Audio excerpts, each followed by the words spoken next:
एक बार की बात है। त्रेता युग का समय था। संसार में श्री राम की महिमा चारों ओर गूंज रही थी।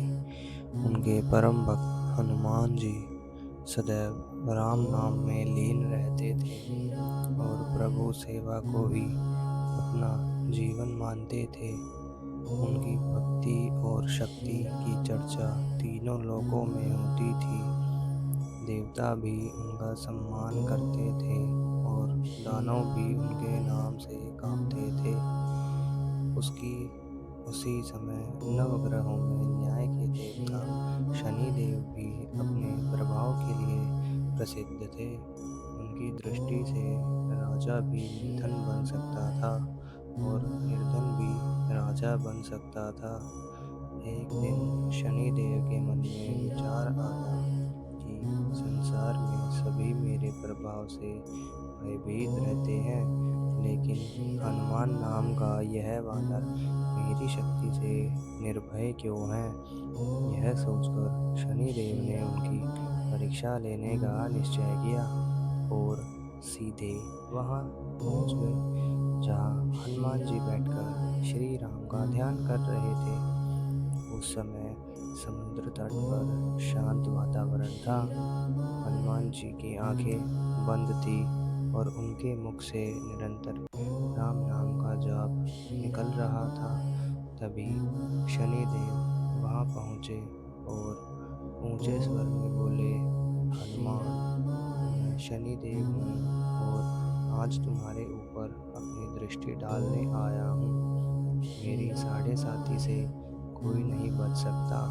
अब तुम्हें भी मेरी शक्ति का अनुभव होगा। हनुमान जी ने विनम्रता से आंखें खोली और बोले, प्रणाम शनिदेव, मैं इस समय प्रभु के ध्यान में लीन हूँ, कृपया मुझे परेशान न करें।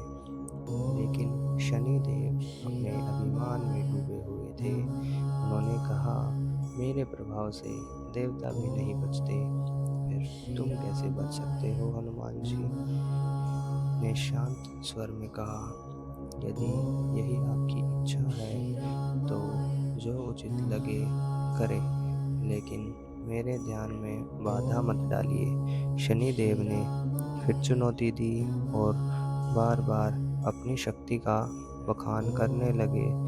अंत में हनुमान जी ने कहा, यदि आप नहीं मानेंगे तो मुझे कठोर होना ही पड़ेगा। यह सुनकर शनिदेव हंस पड़े और बोले, मैं किसी से नहीं डरता।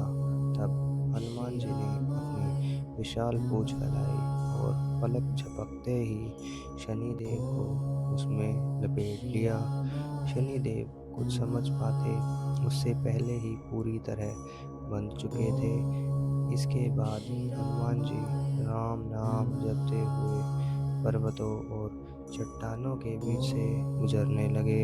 उनकी पूंछ में बंधे शनिदेव बार बार चट्टानों से टकराने लगे। उनके शरीर पर घाव होने लगे और वे दर्द से कराह उठे। लेकिन हनुमान जी रुके नहीं। वे प्रभु का नाम लेते हुए आगे बढ़ते रहे। शनिदेव का अभिमान धीरे धीरे टूटने लगा।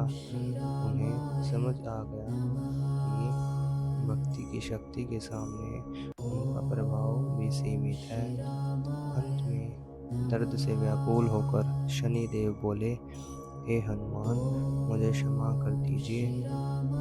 मैंने अभिमान में आकर आपको चुनौती दी थी। अब मुझे अपनी भूल का एहसास हो गया है। कृपया मुझे मुक्त कर दीजिए हनुमान जी। हनुमान जी का हृदय अत्यंत दयालु था। उन्होंने तुरंत अपनी पूंछ खोल दी और शनिदेव को मुक्त कर दिया। शनिदेव भूमि पर गिर पड़े। उनका पूरा शरीर घायल हो चुका था। उन्होंने हाथ जोड़कर हनुमान जी को प्रणाम किया और कहा, आज मैंने जान लिया है कि सच्ची भक्ति से बड़ा कोई बल नहीं है। मैं आपको वचन देता हूँ कि जो भी भक्त श्रद्धा से आपकी आराधना करेगा, उसे मैं अनावश्यक कष्ट नहीं दूंगा। जो हनुमान चालीसा का पाठ करेगा और राम नाम का स्मरण करेगा, उस पर मेरी विशेष कृपा रहेगी।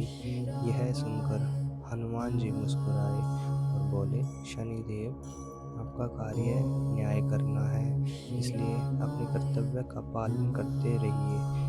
लेकिन जो व्यक्ति धर्म और सत्य के मार्ग पर चले, उस पर कृपा अवश्य कीजिए। शनिदेव ने सिर झुकाकर कहा, ऐसा ही होगा।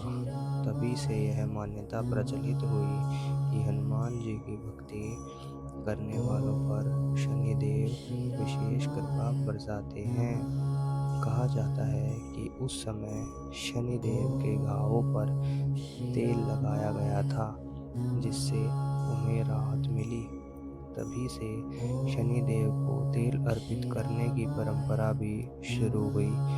इस कथा से हमें सीख मिलती है कि शक्ति से बड़ा अभिमान नहीं, बल्कि भक्ति होती है। जो व्यक्ति भगवान पर विश्वास रखता है, उसके जीवन के सभी संकट धीरे धीरे दूर होने लगते हैं।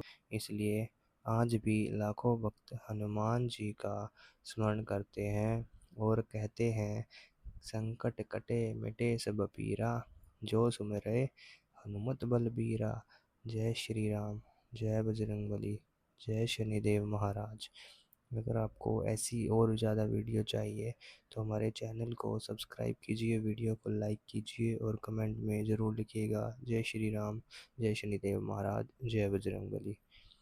धन्यवाद।